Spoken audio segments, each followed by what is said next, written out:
Saudara-saudari yang terkasih dalam Kristus, sungguh merupakan sebuah kebahagiaan besar bahwa kita dianugerahi iman akan Allah yang menjadi manusia. Kelahiran Yesus di Bethlehem yang kita rayakan hari ini merupakan sebuah peristiwa terang yang sanggup mengusir segala kegelapan, sebuah peristiwa bahagia yang mengatasi segala pengalaman duka cita yang kita lewati. Peristiwa yang dimadahkan dalam lagu-lagu, yang direnungkan dalam syair, yang ditampilkan dalam lukisan-lukisan. Dan terlebih, peristiwa yang memberi kita inspirasi dan kekuatan untuk mengoreksi diri, untuk mengatur hidup kita. Yang terjadi di Bethlehem ketika Tuhan lahir, bukan sekadar Tuhan bertopeng dalam sosok seorang bayi untuk tampil sebagai manusia. Tuhan tidak sedang bersandiwara di Bethlehem untuk merebut simpati, mengundang dukungan. Yang terjadi adalah Tuhan sungguh menjadi manusia, masuk ke dalam kehidupan kita, mengenal suka duka kita.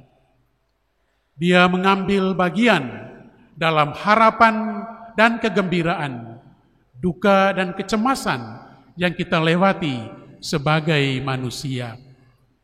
Tuhan kenal hari-hari terang yang penuh kegembiraan yang kita alami, tetapi juga Tuhan tahu bahwa kita sering melewati malam-malam kekelaman, kegelapan, dalam kedukaan, dalam masalah. Tuhan kenal kita, karena Dia datang berbagi kehidupan dengan kita, bukan sebagai seorang penonton dan pengamat dari jauh, yang mengamati apa yang terjadi pada pentas kehidupan. Dia mengambil bagian dalam kehidupan kita. Ya, Tuhan tahu kekelaman, kegelapan yang mesti kita lewati sebagai pribadi, sebagai keluarga, sebagai masyarakat. Tuhan tahu bahwa sering kita harus melewati malam-malam tanpa dapat memejamkan mata sedetik pun karena galau, karena kematian orang yang kita kasihi, karena kehilangan pekerjaan, karena kegagalan dalam usaha atau studi. Tuhan tahu bahwa sering kita melewati hari-hari penuh kehampaan karena mendapat tahu bahwa orang yang sangat kita percayai ternyata mengkhianati kita. Tuhan mengenal penderitaan keluarga-keluarga kita yang hidup dari pinjaman ke pinjaman, yang mesti menemukan banyak cara untuk lari dari mereka yang datang setiap hari menagih utang. Tuhan tahu kecemasan masyarakat kita yang harus hidup dengan air yang terkontaminasi dan udara yang tercemar karena pengelolaan kekayaan bumi yang tidak bertanggung jawab. Tuhan juga mengalami apa yang kita alami sebagai warga sebuah bangsa yang hidup dalam ketidakpastian karena para pemimpin kita mengubah kesepakatan-kesepakatan bersama hanya untuk memenuhi kepentingan diri dan kelompok mereka. Tuhan mengenal kekelaman, kegelapan yang mesti kita lewati. Tetapi pada saat yang sama, Tuhan tahu bahwa harapan yang ada dalam diri setiap kita tidak pernah dapat dipadamkan oleh kekelaman macam apapun. Bahwa suara kerinduan akan hari yang lebih baik tidak pernah dapat dibunuh oleh kesulitan macam apapun yang kita hadapi. Tuhan kenal kita dengan kegelapan yang kita lewati, dengan terang yang kita alami.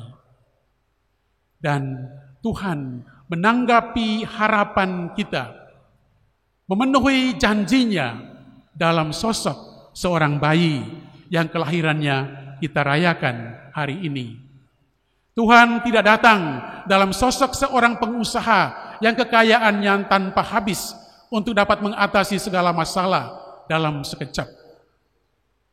Tuhan tidak datang dalam diri seorang penguasa yang mempunyai segala bentuk strategi untuk dapat menghadapi segala persoalan yang kita hadapi. Dia datang dalam diri seorang bayi. Bayi adalah tanda kelemahan, ungkapan ketakberdayaan yang paling nyata. Serentak, bayi mengandung dalam dirinya 1000 harapan. Tuhan datang dalam diri seorang bayi karena dia sungguh percaya akan kita manusia. Tuhan mempercayakan ke dalam tangan kita pemenuhan janji-janjinya, kerinduannya, impiannya akan manusia dan dunia. Tuhan percaya kita manusia. Dia yang menciptakan kita dari debu tanah. Dia tahu kelemahan kita. Tetapi dia juga tahu bahwa dia menghembuskan ke dalam kita nafas kehidupan, nafas yang berasal darinya. Agar kita dapat mengatur pikiran kita, menentukan nilai-nilai kehidupan kita, dan membentuk perilaku kita, supaya yang dia harapkan dapat kita wujudkan. Tuhan percaya bahwa dalam terangnya, dalam semangat baru yang dibawa oleh sang bayi dari Bethlehem, kita dapat membangun masyarakat kita menjadi lebih baik. Agar setiap pribadi menjadi semakin takwa, agar setiap keluarga menjadi lebih setia, dan masyarakat menjadi lebih beradab dan sejahtera. Tuhan percayakan itu ke dalam tangan kita, karena dia lahir sebagai seorang bayi. Untuk itu, Santo Paulus dalam suratnya yang kita dengar sebagai bacaan kedua tadi, surat kepada Titus, mengatakan, hendaknya kita hidup bijaksana, adil, dan beribadah. Kita dapat menjadi rekan kerja Tuhan untuk merealisasikan impiannya kalau kita hidup bijaksana, adil, dan beribadah. Bijaksana artinya hidup tidak melampaui apa yang menjadi kesanggupan kita. Adil, tidak menuntut dari diri sendiri, dari orang lain, dan dari alam apa yang bukan merupakan hak kita. Dan beribadah, sadar sepenuhnya bahwa segalanya kita terima dari Tuhan dan terarah kepada Tuhan yang senantiasa mendampingi kita. Hidup bijaksana, adil, dan beribadah merupakan nilai yang perlu kita hayati agar kita dapat menerima sang bayi dalam tangan kita dan dapat bekerja sama, berkolaborasi untuk mewujudkan kerinduan Tuhan, impiannya, merealisasikan janjinya.